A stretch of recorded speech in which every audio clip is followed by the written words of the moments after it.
Professor Suthar साहब नमस्कार। सभी दर्शकों को मेरा नमस्कार। सर, आपने बताया अभी पहले कि उस आश्रम में, भादरिया महाराज जी के आश्रम में करीब 1.5 लाख गायें रहती थीं। तो मुझे बहुत उत्सुकता इस बात की हो रही है कि इतनी सारी गायों को देखभाल करना, उनके खाने पानी सबकी व्यवस्था करना, तो इतना बड़ा कार्य वहाँ पर कैसे संभव होता था? जी, आपने ठीक पूछा। इतनी बड़ी तादाद में अगर गायें हैं और गायें रहती है तो उसका प्रबंध भी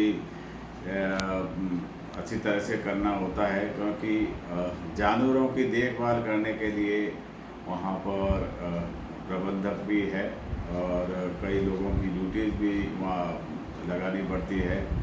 और उन गायों की देखभाल, जैसे कि उनके चारे का है, पानी का है, अगर कोई गाय बीमार भी पड़ जाए या कुछ उसके तकलीफ़ हो जाए तो उसको डॉक्टर को दिखाना है। ये सारी चीज़ें एक व्यवस्थित ढंग से श्री भादरिया महाराज जी ने वहाँ पर व्यवस्था कर रखी थी। वहाँ डॉक्टर से लेकर के गायों के सभी रख रखाव के साधन वहाँ पर उन्होंने उपलब्ध कराए। तो वहाँ पर तो कई सज्जन इस तरह से ड्यूटी करते होंगे, क्योंकि अलग अलग जगह गायों के वो बाड़े बने होंगे, तो वहाँ तक कैसे फिर ये सब प्रबंध किया जाता था? नहीं, ऐसा है कि उन्होंने सभी वहाँ पर कर्मचारियों को अलग अलग उनकी ड्यूटीज़ दे रखी है कि ये व्यक्ति उस स्थान को देखेंगे, इन इन इन लोगों का काम है, बाहर की गायें जो बाहर जंगलों में है वहाँ पर उनकी देख रेख करेंगे।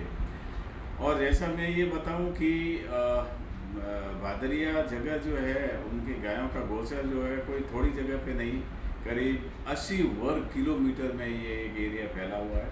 अच्छा और जी। महाराज जी ने बहुत ही अच्छी ढंग से उसको मैनेज किया है।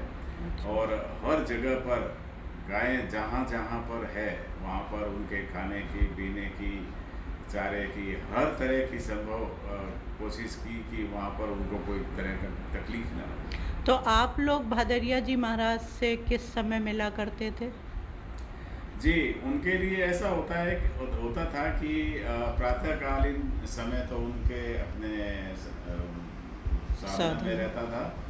और दिन में जब भी वो अपने निवास से बाहर बैठते थे तो उस समय भी हम मिल लेते थे। लेकिन खासकर मैं ये बताऊं कि शाम के समय में 7-8 बजे से लेकर 10-11 बजे तक वो हमारे बीच में बैठते थे और सारी गतिविधियों को वो सुनते थे कि दिन में क्या हुआ और अगले दिन क्या करना है हमें, उसकी भी योजना उसी समय बना ली जाती थी।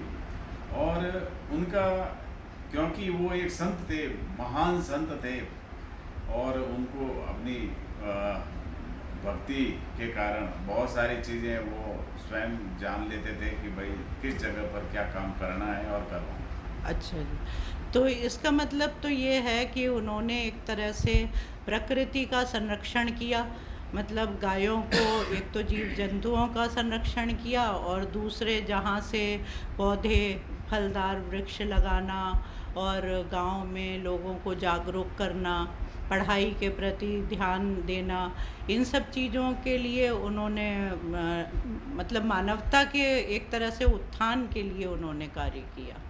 जी, वो बड़े महान संत थे और उनका मिशन और विजन यही था कि लोक कल्याण के लिए। हाँ, मतलब भारतवर्ष की उन्नति ग्रामीण समाज से ही शुरू होती है, इसलिए ग्रामीण समाज का अगर उत्थान होता है, वहाँ पर जीवन की सभी मूलभूत सुविधाएं रहती हैं, तो एक तरह से भारतवर्ष जो है अपने प्राचीन स्वरूप को प्राप्त कर पाएगा।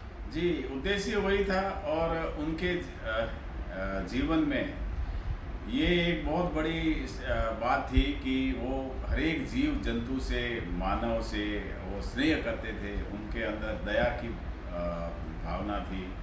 और उनका ये भी कहना था कि किसी जीव जंतु, मानव को किसी भी तरह का कोई कष्ट ना हो। इसके लिए मैं ये बताऊं कि जब, जैसे कि पहले मैं बता चुका हूँ कि जैसलमेर एक बहुत वीरान जगह थी और वहाँ पर किसी भी तरह की पानी या और अन्य चीज़ों की कोई व्यवस्था नहीं थी। वहाँ पर उन्होंने रह कर के, उस मंदिर में रह कर के करीब 14-15 कूपों की व्यवस्था की, और आज भी वो चल रहे हैं, अच्छे ढंग से चल रहे हैं। और पानी इतना ज़्यादा उन्होंने वहाँ पर नलकूपों के द्वारा प्रदान किया। और साथ ही साथ उन गायों को भी, जीव जंतुओं को के प्रति भी उनका बहुत बड़ा स्नेह था। और हर एक जीव जंतु के लिए उन्होंने बहुत सारे ऐसे कार्य किए, जैसे कि वहाँ पर मैं ये कहूँ कि गायों के चारा पानी के लिए उन्होंने चारे के लिए बाजरे की खेती करनी। बाजरे की खेती के करने के 2-3 उद्देश्य थे कि भाई, एक तो ये है कि बाजरी जब पैदा होगी तो जीव जंतु जितने भी पशु पक्षी है उनको भी दाना मिलेगा, और गायों को जो है उसका भूसा मिल जाएगा। इस तरह मानव कल्याण तथा जीव जंतु कल्याण के लिए उन्होंने ढेर सारे कार्य किए उन्होंने। और बहुत सारे ऐसे कार्य है और देखने लायक है। अगर कोई व्यक्ति कभी भी जैसलमेर की तरफ यात्रा करे तो उस जगह का ज़रूर अवलोकन करें। धन्यवाद सुथार साहब। आगे भी हम भादरिया जी महाराज जी के अन्य कार्यों पर भी विस्तार से चर्चा करते रहेंगे। आज की चर्चा के लिए हार्दिक धन्यवाद। नमस्कार।